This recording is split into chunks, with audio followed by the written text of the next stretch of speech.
Hi, my name is James Gurney. What I want to talk about today is a delicate way of painting where you do small areas of textures to get a finished effect quickly.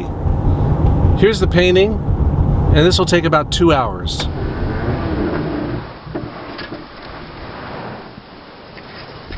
So what would be a good subject? This one coming right up on this road. There's a Wheeler Road apartment house. Oh yeah. It's 4 square. Right Easy. here. Yep. Perfect.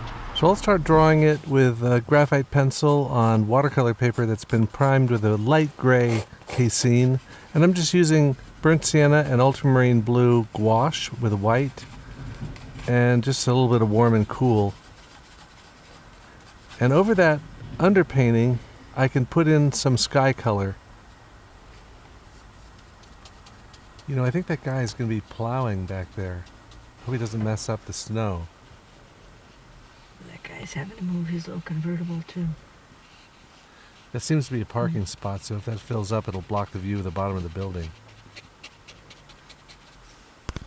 It might help to share with you some of the inspiration that I have in the back of my mind while I'm doing paintings like this. So let me point out some historical examples of these artists who, we'll fix that later. This is John Henry Hill, an American painter who was inspired by Ruskin. Look at these textures. Or Henry Roderick Newman, who painted these very detailed watercolors.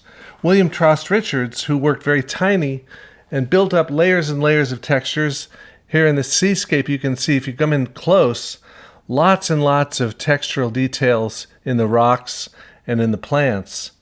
And then in England, where this inspiration began, you can take someone like William Henry Hunt, who would spend weeks on these pictures, but they're all built up like engravings, little stroke by stroke to build up textures. Let's go back to the painting now. For the rough stonework on the bottom floor of the building, I'm using a lot of little strokes of gray and brown. And then with a brush that's fairly dry, dragging over that layer of sky color, I want to get that texture of all those bare branches against the sky. The nice thing about having a layer of color down first for that sky color underneath, it's much more receptive to the paint at this stage.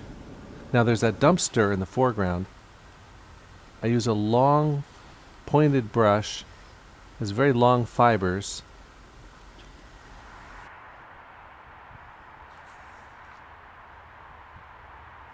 And I'm using that long brush to draw the window details. First the dark shape of the window, and then I can splay out the tip by squeezing it between my fingers to make very, very thin lines along the gutter here, and also to make those very fine branches.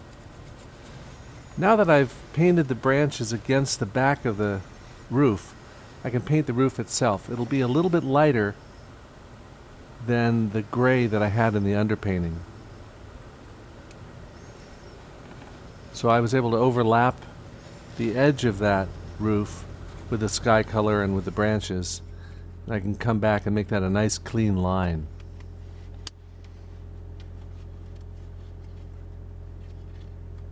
That simple geometric shape of the roof is a nice contrast to all those other textures. Now I mix a dark color.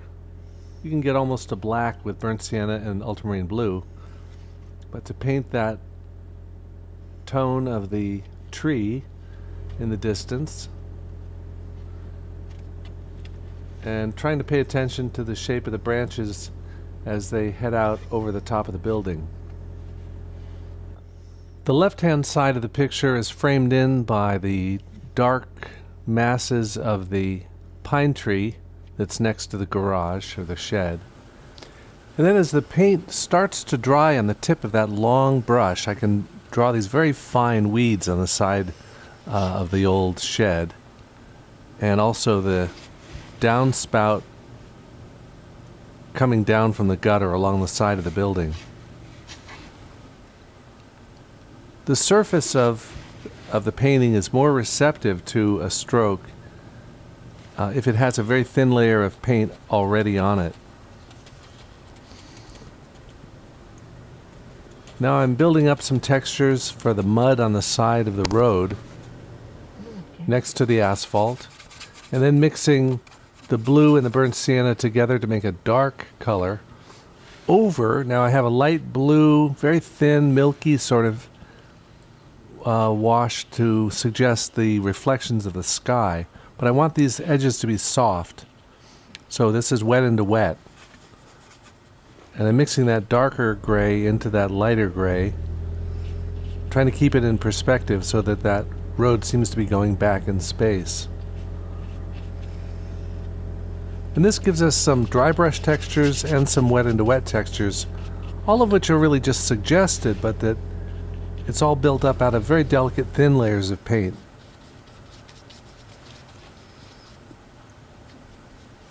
Dry brushing again, a middle gray, using the side of the brush and an upward movement, and then scrubbing with it. The snow is piled up here on the side of the road from where it's been kicked over by a snowplow.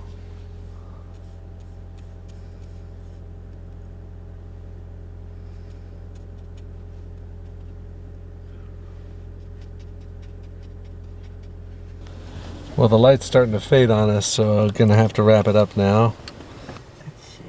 So a few last details as we wrap up. But the idea is to put the focus on the windows, the doors, the telephone pole, and let the rest of the areas just be delicate textures that you accept peripherally as realistic. Now I'll suggest another video you might really enjoy on the left, and then a playlist of other gouache videos. Don't forget to check my website for signed merch, and subscribe to this channel if you haven't already. Thanks to the new subscribers who've joined on board recently.